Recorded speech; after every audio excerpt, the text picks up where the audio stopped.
Hi folks, Steve the Hurricane here. On today's episode of A Drink with the Hurricane, we are going to talk about goals for the year for your marketing representative. Cheers, A Drink with the Hurricane, the home care, sales and marketing talk show that discusses all things growing your home care business.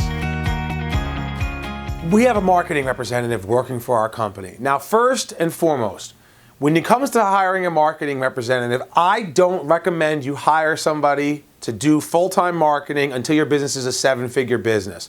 Anything less than $1 million in revenue, you need to go out there and do it yourself. You should not have that many patients that it requires you to be in your office full-time, and you can go out and generate the business so that when you have the seven figures coming in, then you can properly afford to hire a marketing rep. I've seen people do part-time marketing reps. I'm not a big fan of part-time. If anybody watching this is a part-time marketing rep, no offense, I'm sure you're doing okay, but when you hear the numbers I'm gonna throw out there as to what I expect a marketing rep to do, it is very, very hard to attain the numbers I'm about to go into unless you're full-time. Full-time marketing reps, yeah, this is all we do. We generate leads, we convert and close leads, and we start people on services. That's our job, that's our goal. Now, I get asked this all the time at conferences and conventions and seminars and webinars and everything. People are like, Steve, how many clients should somebody bring in? What kind of revenue should somebody bring in? First off, revenue is very unpredictable, especially in the private pay realm, but even in the home health and the hospice, because you don't know how long someone's going to be on services. It's very hard to determine what kind of revenue I'm going to get from signing somebody on. But what I can always control is the number of referrals I'm bringing in and the number of clients that start care on services. And so for all intents and purposes, if I'm hiring a brand new marketing rep, somebody with no industry experience, somebody that I'm training and developing to grow in my organization, and I'm planning that this person's going to be with me for the long term, their first full year goal should be 50 new clients to start care within your organization.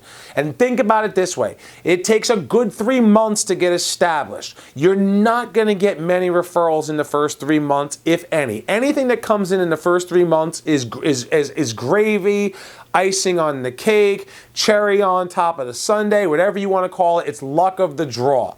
But really, it's months 3 through 6 when you'll start to see the referrals coming in with some level of consistency. And then months 6 through 12, that's when you can start to see a steady flow of referrals coming in, 3-4 referrals a week, 3-4 referrals a week, 3-4 referrals a week. And as a result, you're signing on 1-2 patients, 1-2 patients, 1-2 patients. So over the course of 12 months' time, the first 12 months for an inexperienced person who's not from the industry, maybe a salesperson, but they're not from the industry, with proper training and guidance, they should be able to sign on and bring on 50 new clients. That is not a lot. It's basically 2 clients a week for the second half of their first year. That's what you're looking at. So anybody watching this, that's what you should be able to do. Very attainable, okay?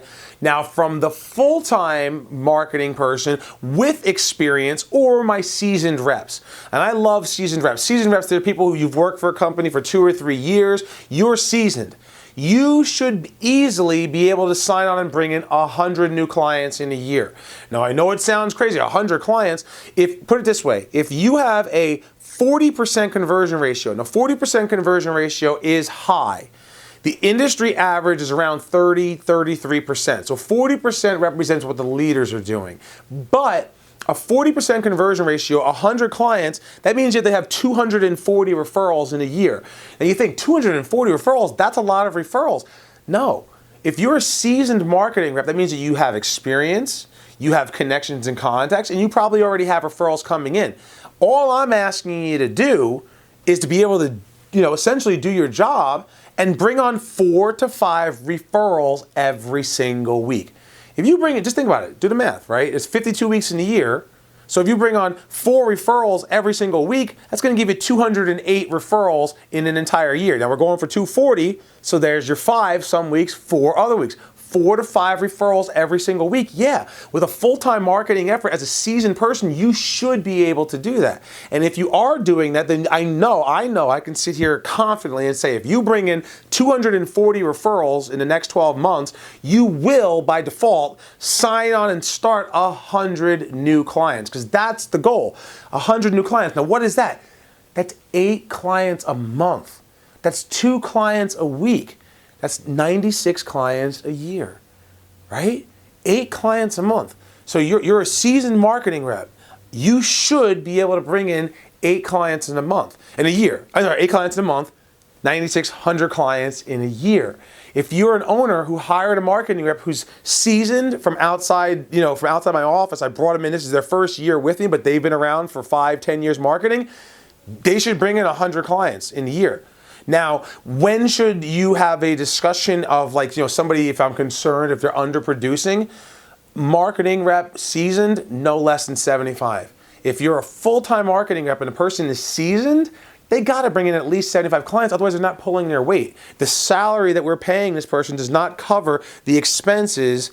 The salary that we're paying this person is not covered unless they bring in at least 75 clients. We want them to bring in over 100, but 75 is like a must-do goal. For a brand new person, must-do goal, really it's like 30 in the first year. They have to do that because that covers their cost of their salary, and then they build upon that in their second year. So, this was very direct. These are numbers that I give out to all the people that I'm training.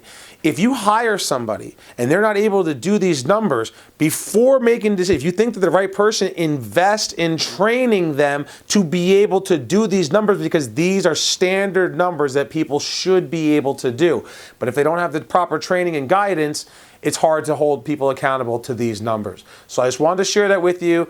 Go out there, do the best you can. And if you need help with this, give us a call. Let us help you find something that fits within your budget so you can reach these goals and blow away the competition.